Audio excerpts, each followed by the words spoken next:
I've been coming to Shepton Prison now for approximately 4 to 5 years, mainly doing self-guided tours, bit of investigating at the same time, generally meeting people down there, likewise mines.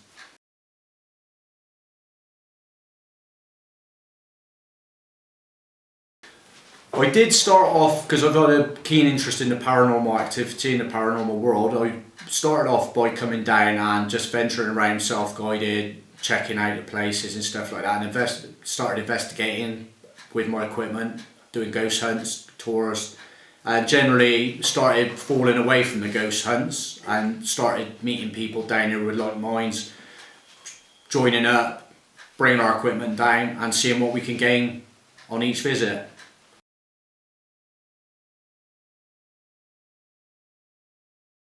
It started off, I heard that the prison was open to visitors, and obviously it was on the doorstep and local, and I used to visit my uncle that lived on the back of the prison when it was active.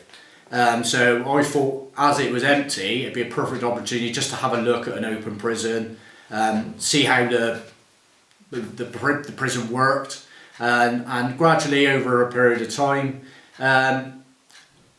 sort of ghost hunts started here. And I started taking part in some of them, got a bit of activity out of it, and then the interest in just generated from there. And likewise with a few other people, you come in through the doors, and you get a sense of feeling like you belong. You get a sense, it's hard to describe, but once you come in through the gates and you start wandering around, you just automatically get a feeling of a warm feeling that you can't really describe, and you just feel at home. And I know I'm not the only person who said that, but there's a group of us now that are down here pretty much all the time, any time we can go. It's just a calming influence, you're away from the rest of the world. And the activity is day and night, which we've proven with investigating day and night down here.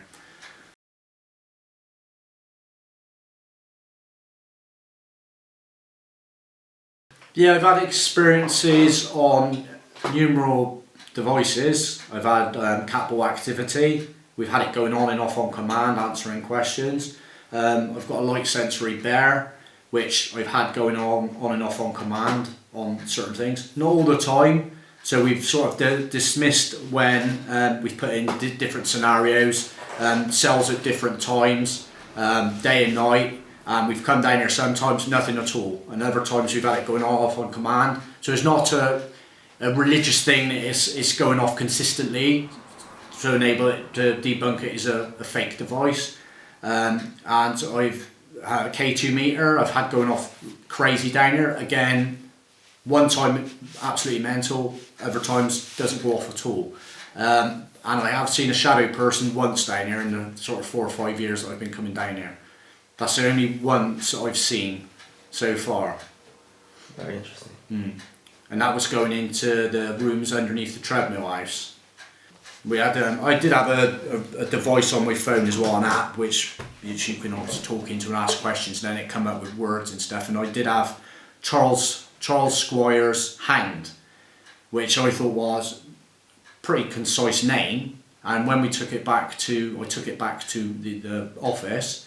Monica typed it in, and there was a Charles Squire hanged here for tampering with his 2-year-old stepdaughter.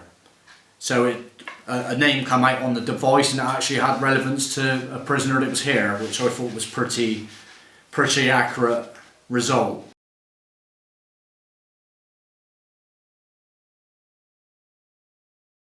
Yeah, I mean, this is why we've stemmed away from doing the ghost hunts with reputable groups, because we've established that you can go on these and they're pure entertainment purposes. You pay your money, they want activity, people will fake it. I've been on nights out before where we've had so we haven't had table tipping, and on the next table they did. It was going absolutely crazy. But when it come to our table, nothing.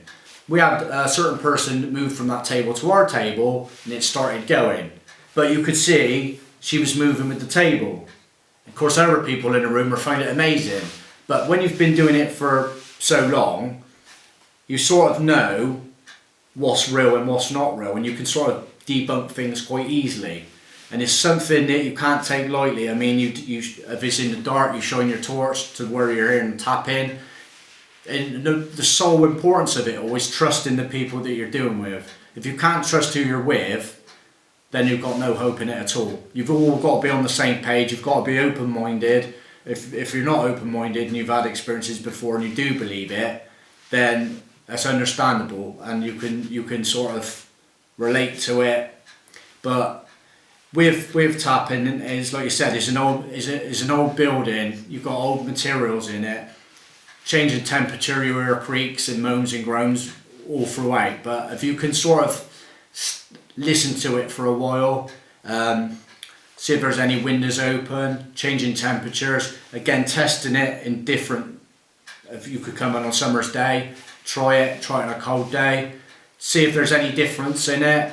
It's all about testing it. It's more scientific than it is just going in and have a couple of little devices. And this is the avenue that we're going down now, because we think there's a lot more to it than just a couple of flashing balls and an EVP machine.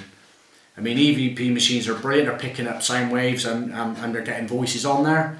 But there's more to it than that. And as the more and more you do it, the more and more you realise that there's a whole new world that needs investigating. And debunking it, it's easy to say a tap's a tap. I mean, but again, it's all about trusting who you're with and trying to debunk as much as you can, any way that you can. Because if you can rule every little thing out and you still can't explain it, then you've got to keep your mind that possibly could be something. Not conclusively saying it is, but if you can't explain it, then it's up there with the, right, put it to the side, and we'll have to investigate further, see if we can get it happening again.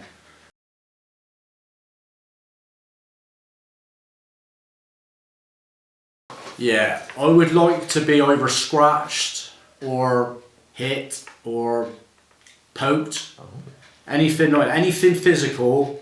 That I've had experiences before, but I couldn't rule it out. I mean, I've been tapped in the back in my own house, but I'd like to conclusively have something like a scratch to physically say, or a burn or a mark or something that happens on an investigation that I can say, well, that's nothing else but something paranormal. Yeah. That would be the pinnacle. Or if I see something physically move with my eyes. Because I've seen a spirit person, I've seen a ghost of a boy before somewhere else. But again, if you could capture something on camera that you conclusively say, that wasn't there when I took it, as well, that's something else. But again, you could send a picture to anyone and they say, well, it's this, it's that, and they can say, but again, with Photoshop and things like that, yeah, it's a lot of fakery going on with a lot of stuff. So it gets harder and harder with technology now to try and prove something that you've seen or witnessed or you've caught on camera without someone saying, well, that's fake. So for me personally, it delves a lot deeper. If I can get something physical happen, that'd be the pinnacle for me.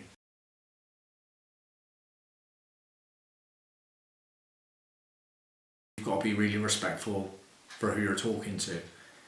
Because it's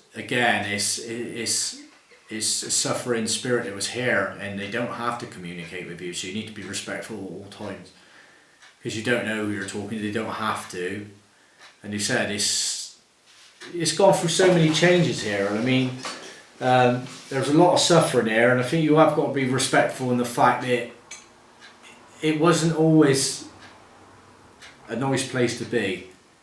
It was hell for a lot of people that were here. Later on, yeah, it might have been a bit more comfortable and laid back, and they might have had game consoles and had a bit better human rights than what they did then. But it's having a touch of respect for the place as well.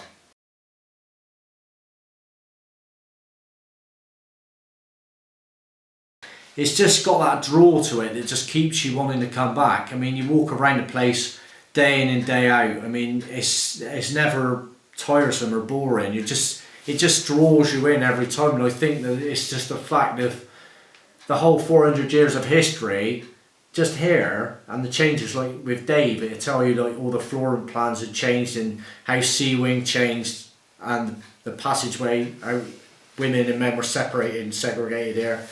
And I mean, it's just mind-blowing, the changes it's gone through.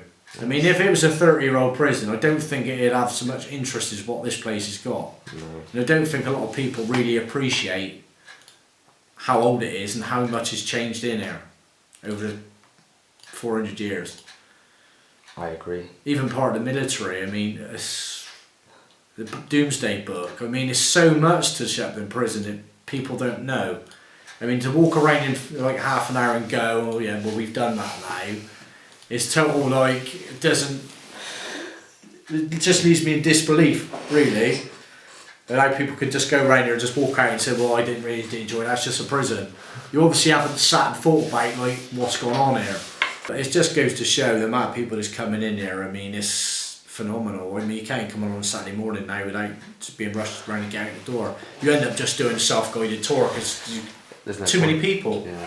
You just haven't got the chance to like, EVPs are a complete waste of time. I mean, if you're lucky with the cat balls now you can, but if they're coming up you don't want to be someone standing on them or whatever, so you sort of need to quickly pack up and try and find somewhere else, so you're sort of rushed around. Well, we actually went in the cells down here one day, me and Anne, and I brought my camera in. I said I'm going to set my trawl cam up in the cell and a couple of cat balls, and we'll just leave it, and then we were just outside in the room beside of it, just messing around. And when me and Anne went out to where at the bottom of the steps where the sink and all that is, my camera, trawl cam flashed in there, like it took a picture. See if I've never seen it do that before. Went in, got it out, looked, nothing, didn't take a picture. But that's motion censored, so something's got to go in front of it to make it go off. Because it's a trawl cam. I've got it at home and I put it out to find out what was going in our garden, like digging up the garden, and it went off, badger on there. So I've used it for that, but I had it going off in one of the cells here. I put it on, it's the first time I had, this is a night vision camera. In the first night I had it, I was going round in here, and by the time I got back to the cell, I had minimal battery life left, because it had used it all up. So I had a minute and a half left on there. So I put it on the tripod, set it up with the cat balls in trawl cam on the floor, got in my bed. So I got in there, and then I heard my trawl cam come on. And I thought something's gone in front of it and set it off. So I just left it, cat balls started going off in front of the trawl cam. And in the morning I got home, because the battery died after a minute and a half, so I got back home, checked a minute and a half, and very faintly you can see, because I got this little white rocking horse, and I think it's a good thing, if something's going to move it, it'll rock, it won't take a lot, it's only balsa wood. So anyway, on the replay I could see a little bit of like a mist, like a blur, and it goes from the back of the rocking horse along to where my cell bed is. But it was at this point the trawl cam come on. So whatever that blur is, set off the trawl cam, and then obviously the ball started going. But it was only a minute and a half.